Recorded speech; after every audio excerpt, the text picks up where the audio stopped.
Week 4, Day 1, Mga Sariling Kakayanan. Magandang umaga mga bata, handa na ba kayo ngayon sa ating bagong aralin? Patingin nga kung ikaw ay handa na. Ipakita mo ang tamang pag-upo. Ayan. So ngayon, ikaw ay nakaayos na ng iyong pagkakaupo. Okay, handa na ba? So bago natin simulan ang ating aralin, simulan muna natin ito sa pagpapasalamat sa ating Panginoon. So sumabay kay Teacher Sandy sa pagdadasal. Handa ka na? Okay, sa ngalan ng Ama, ng Anak, ng Espiritu Santo. Amen. Panginoon, marami pong salamat sa mga biyayang ipinagkaloob mo sa amin sa araw-araw. Gabayan mo po kami sa aming pag-aaral at sa bawat gawaing aming gagawain. Hilungin mo nawa ang sakit na lumalaganap ngayon sa buong mundo at panatilihin mo kaming ligtas sa kapahamakan. Hinihilin po namin ito sa ngalan ng iyong anak na si Jesus. Amen. Sa ngalan ng Ama, ng Anak, ng Espiritu Santo. Amen.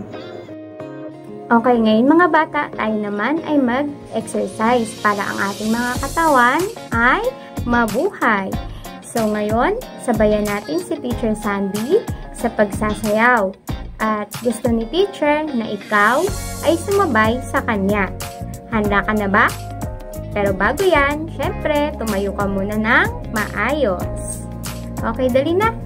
Pagbilang ni Teacher ng 3, dapat ikaw ay nakaayos na ng iyong pagkakaupo.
Na ngayon na maayos at alam ko na ang iyong katawan ay nabuhay na.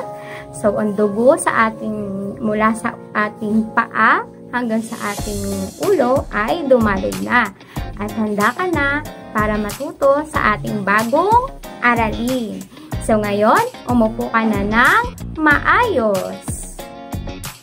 Awitin muna natin ngayon ang awit ng 12 buwan.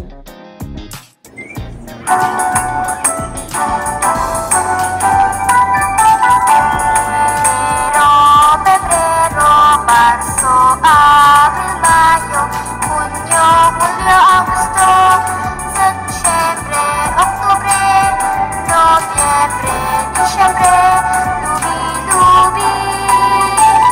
Halina at mag-aralan, ngalan ng 12 buwan. Ulit-ulitin natin bigkasin, sabay-sabay natin awitin. Tayo naman ay dumako sa ating balitaan. Ikaw nga ay magulat.